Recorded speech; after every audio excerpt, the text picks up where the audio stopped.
Before Lil Nas X, before Darius Rucker, before genre lines blurred, there was a man with a dream, a guitar, and a voice that could stop you in your tracks. In a world that told him no at every turn, he sang yes loud enough for everyone to hear.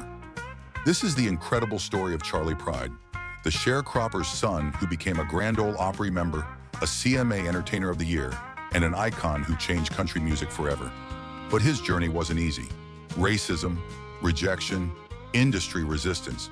He faced it all and still rose to become one of the best-selling country artists of all time. This is how Charley Pride conquered a world that wasn't built for him, and why his legacy matters more now than ever. Charley Frank Pride was born on March 18, 1934, in Sledge, Mississippi, a tiny town with barely 500 people. His parents, Tessie Stewart Pride and Mac Pride Sr., were sharecroppers struggling to survive the brutal realities of the Jim Crow South.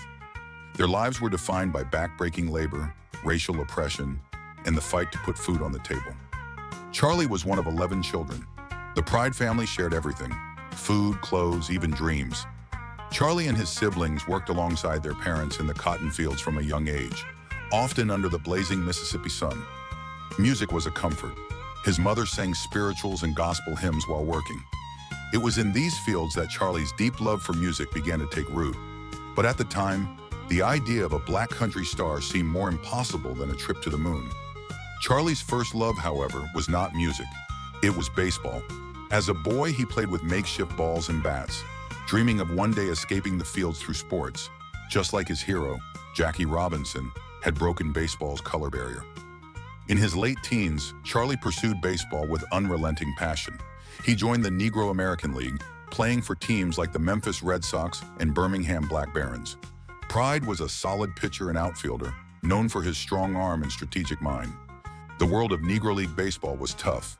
Players endured grueling travel schedules, second-class accommodations, and racist abuse. They played doubleheaders for meager pay and often ate meals out of the backs of kitchens because restaurants wouldn't serve them. Despite the hardships, Charley loved the game. He had dreams of making it to the major leagues, especially after Jackie Robinson's success. He even attended a few tryouts for Major League Baseball teams. But a shoulder injury weakened his pitching, and as the Negro Leagues declined following integration, opportunities dried up. Reality set in. His dream of baseball stardom was slipping away.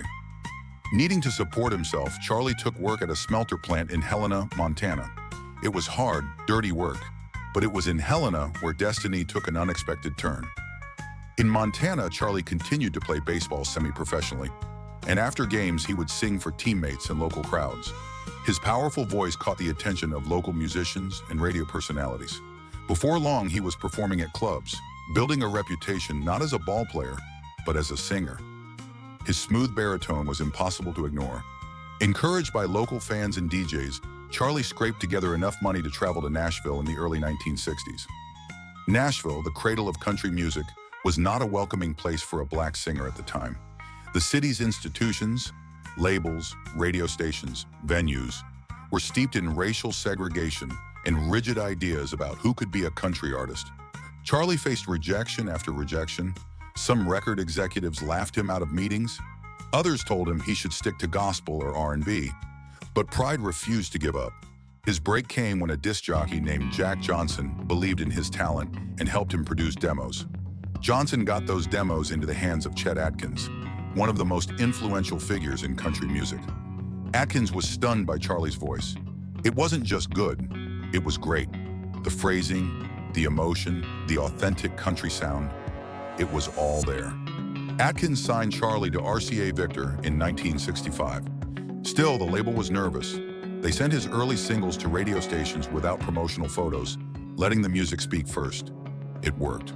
When DJs and listeners discovered he was black, it caused waves. Some stations dropped him. Some audiences walked out of concerts. But most, they stayed, because the voice was undeniable. Charley Pride wasn't just tolerated, he was loved. Charley's first major hit, Just Between You and Me, broke into the top 10 of the country charts in 1967. It was the beginning of an unprecedented run. Over the next decade, Charley Pride became one of the most successful country artists in history. He racked up over 29 #1 hits, His albums consistently topped the charts. In 1971, he became the first black artist to win the Country Music Association's Entertainer of the Year award.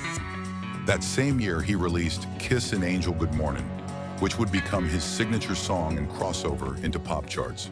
Pride's performances at the Grand Ole Opry, once segregated, shattered racial barriers. He stood on the same stage where, years earlier, black performers had been banned. He toured relentlessly, performing up to 250 shows a year. His concerts drew huge, diverse crowds, white, black, and everything in between. Charley Pride wasn't just a country singer. He was a symbol of change. But success came at a cost. Even as he topped charts, Charley faced hatred. Venues tried to cancel shows. Threats were made against his life. Promoters worried about riots if he performed. Hotels sometimes refused him rooms. Restaurants refused service. Some fans shouted slurs from the audience. Charley never lashed out publicly. His response was always the same: perform brilliantly. By facing bigotry with grace, by letting his music speak louder than hate, he changed hearts and minds. He also refused to hide who he was. Unlike some artists pressured to pass or obscure their race, Charley Pride stood proud as a black man singing country music. That courage opened doors for generations to come. The 1970s marked the true peak of Charley Pride's career. In 1971, when Charley took home the CMA Entertainer of the Year award, it was not just a win for him, but for every artist of color who had ever been told no. This recognition came at a time when American society was still deeply divided. When Charley walked on stage to accept his award, it was one of the first times the CMA Awards broadcast a standing ovation for a black artist. During this era, Charley was a consistent chart topper, releasing albums at a breakneck pace. Every new record seemed to spawn another hit single. His blend of traditional country sounds with smooth vocals made him beloved across racial and geographic divides. Despite personal victories, the world outside Nashville was still hostile. Some country music stations would play his songs, but refused to show his face in advertisements. Others would mislead fans by omitting his race altogether. Yet fans who saw him live saw the truth. His shows were packed, energetic, and emotional. He wasn't just a performer, he was a bridge, quietly forcing change by simply existing and excelling. Throughout his success, Charley Pride stayed grounded. His marriage to Rosine remained strong, a rarity in the entertainment industry. Friends and collaborators often spoke of his humility, loyalty, and integrity. In interviews, Charley frequently emphasized family and faith as the pillars of his life. Unlike many of his contemporaries, he steered clear of scandal, drugs, or public feuds. He also stayed close to his roots, literally. Charley bought a large ranch in Dallas, Texas, and often spent his downtime there, raising cattle and relaxing away from the spotlight.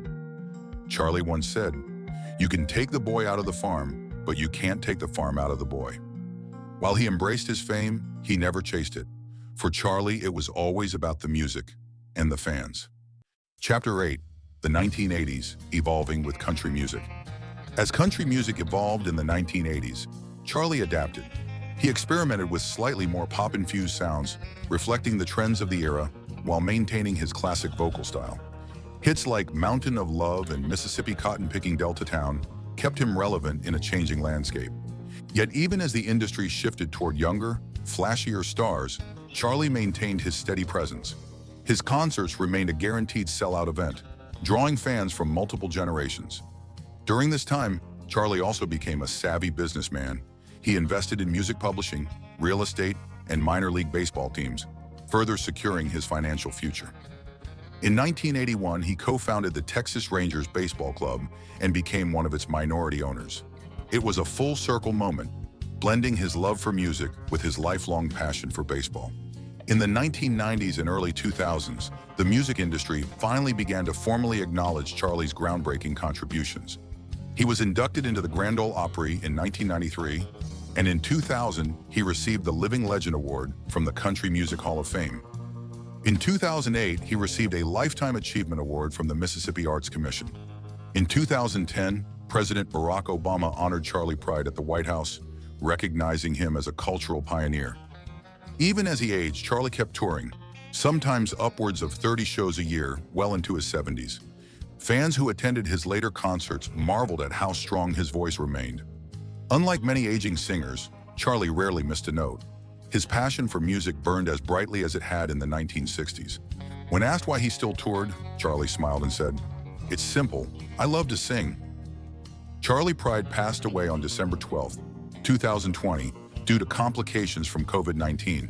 He was 86 years old. His death was mourned across the globe. Country stars, world leaders, and fans flooded social media with tributes. Dolly Parton, one of his longtime friends, said, "Charley Pride was one of the greatest country stars, but more than that, he was one of the greatest people I've ever known." In the days following his death, tributes poured in from every major country artist, from Garth Brooks to Luke Bryan. He wasn't just remembered as a singer, he was remembered as a man who stood tall, sang boldly, and changed history without bitterness or anger. Charley Pride's voice broke barriers and healed them too.